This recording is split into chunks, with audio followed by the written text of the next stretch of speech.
All right, today we're jumping into the incredible Eisner Award-winning comic Black Hammer.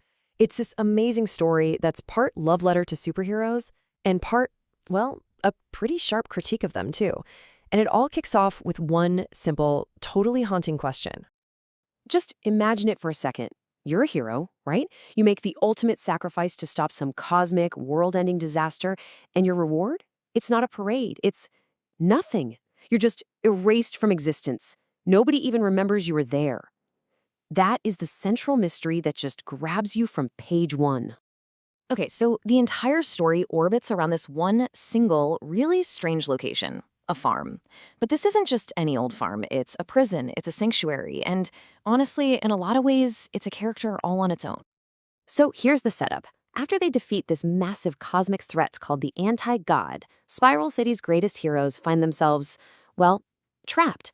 Not in some high-tech super prison, but on this quiet, totally inescapable farm. And for 10 years, they've been forced to live as normal people, hiding who they really are from everyone around them. The writer, Jeff Lemire, he treats this place as so much more than just a backdrop. You know, it's a lot like the mysterious Black Barn in his other amazing book, Gideon Falls. The farm here is a central character. It's an enigma, and figuring out its purpose is the key to unlocking the entire story. So let's meet the folks living on this farm. If you're a longtime comics fan, this, let's call it a dysfunctional family of heroes, is gonna feel very, very familiar. Each one is this really thoughtful tribute to the classic archetypes of the Golden and Silver Ages. This team is just a collection of classic hero types, all forced into this twisted family dynamic. You've got Abraham Slam. He's your Captain America-style brawler, and he's desperately trying to be the father figure to a family that really doesn't want one.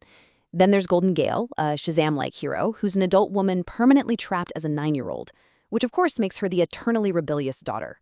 Barbalian, who's a stand-in for Martian Manhunter, plays the part of the sarcastic, alienated uncle, while the mystical Madame Dragonfly is the distant, haunting mother figure. And finally, you've got Colonel Weird, the cosmic explorer, who's just forever lost in space-time, playing the wayward son. It is a perfect storm of personalities trapped in a pressure cooker. Of course, we have to talk about the hero the series is named after. The original Black Hammer was a classic cosmic god type, very much in the style of Jack Kirby's creations. But he died, saving the world. Now his legacy falls to his daughter, Lucy, who travels to the farm looking for her lost father and ends up getting pulled right into the mystery herself. So, here's the crucial point, and this is where it gets really deep. The farm is more than just a physical prison. It's a metaphor. The story is a deep, thoughtful commentary on the state of modern superhero comics and what we expect from our heroes today. The story taps into this huge trend in comics called superhero deconstruction. So what's that? It's basically the idea of taking these grand mythic characters and breaking them down. You add flaws, psychological depth, all to make them more human. Think of the classics like Watchmen or The Dark Knight Returns. Black Hammer engages with this whole concept in a really fascinating way. The commentary here suggests that these classic, straightforward heroes, well, they're seen as outdated, maybe even a little embarrassing by modern standards. They're considered anachronisms, right? Things that don't belong anymore. There's this sense that the industry itself just doesn't know what to do with them. And that's where the farm becomes this powerful symbol. It represents the fate of these classic characters in our modern post-deconstruction world. The constant demand for relatability has in some ways stripped them of what made them heroic in the first place. So the farm is where these outdating heroes are sent to retire, to be forgotten, so they don't complicate the newer, grittier stories. They were brought back for one last heroic act, and then they were just expected to vanish. This is their real struggle, the real prison. These are mythic beings, with extraordinary powers, and they're forced to pretend they are normal, flawed humans. They're acting against their very nature because that's what the world, and by extension, what we, the modern readers, seem to demand of our heroes. But a vision this unique and this powerful, well, it required years of dedication and perseverance from its creative team to actually bring it to life. The journey to publication was a really long one.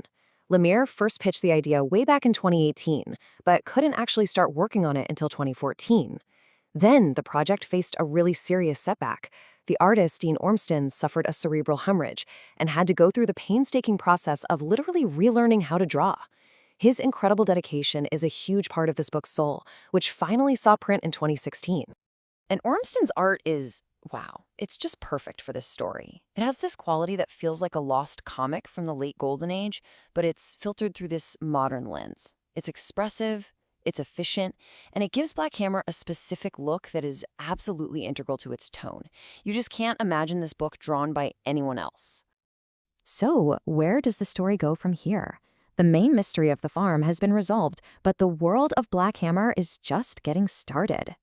The series expands its world using what's known as the Hellboy model. This means you've got a central story, told in the core titles, but the universe is fleshed out through tons of spin-offs. These explore individual characters, different time periods, and even cross over with other properties like DC's Justice League. It's a total masterclass in world building. And here's the real kicker. Even though the first major storyline, Age of Doom, provides a complete and totally satisfying ending, Jeff Lemire has stated that it's only about 1/3 of the grand story he actually plans to tell. There is so much more to come. If there's one core message to take away from Black Hammer so far, it might be this. The series argues that the history of the superhero medium, all of it, even the parts that seem silly or outdated by today's standards, shouldn't be rewritten or forgotten. It should be preserved and honored, because it all contributes to the rich, amazing tapestry of the genre.